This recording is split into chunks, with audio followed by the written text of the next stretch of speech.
Ikatlo na ang bansa sa mga may pinakamababang marka sa talamak na korupsyon. Mula sa flood control projects hanggang sa isyu ng maletang pera. Malalim na ang problema ng korupsyon na sumasakal sa ekonomiya ng Pilipinas.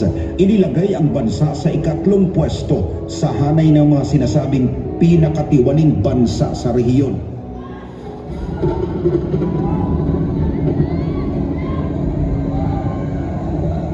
Ikulong na yan, mga kurakot! Ikulong na yan, mga kurakot! Ikulong na yan, mga kurakot! Ikulong na yan!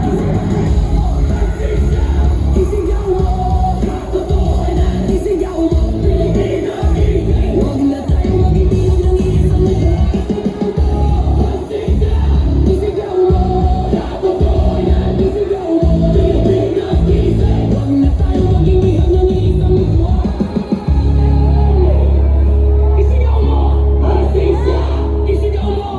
Katotohanan! Isigaw mo! Pilipinas! Gising! Huwag na tayo maging bihag ng isang buwan. Tubusin, hindi lang naman kaming mga kontraktor ang nakikinabang dito.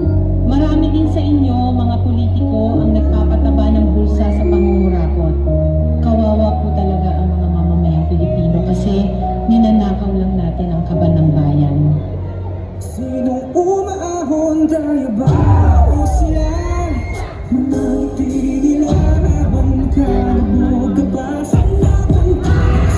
Pinagkirapin ko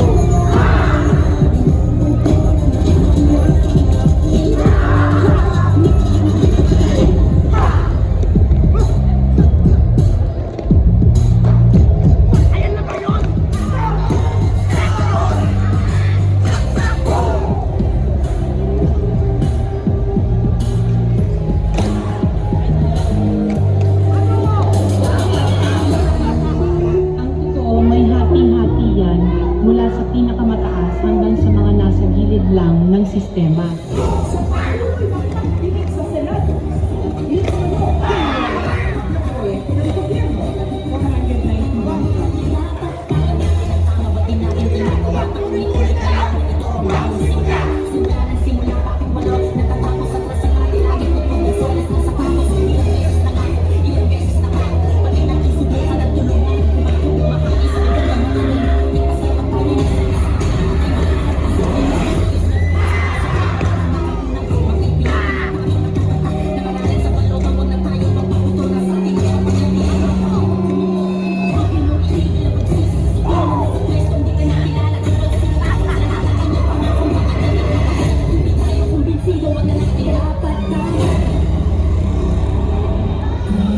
Huwag ninyong ipakita sa publiko na malinis kayo dahil sa bawat proyekto may kapalit na porsyento para sa inyong mga opisina.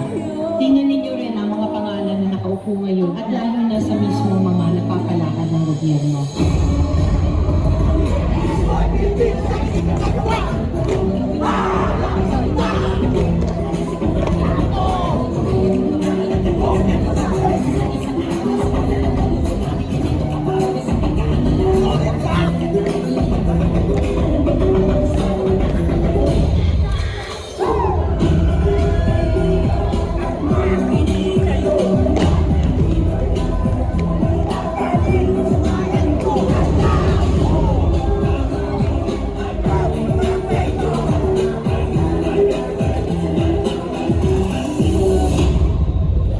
Noong isang taong pa naisiwala na may mga mali-mali pang pera, codename basura, na i-deliver daw sa ilang mga politiko na wala naman di ano, hindi naman bilyones, kundi bilyones ng kita mula sa pondo dapat ng bayan.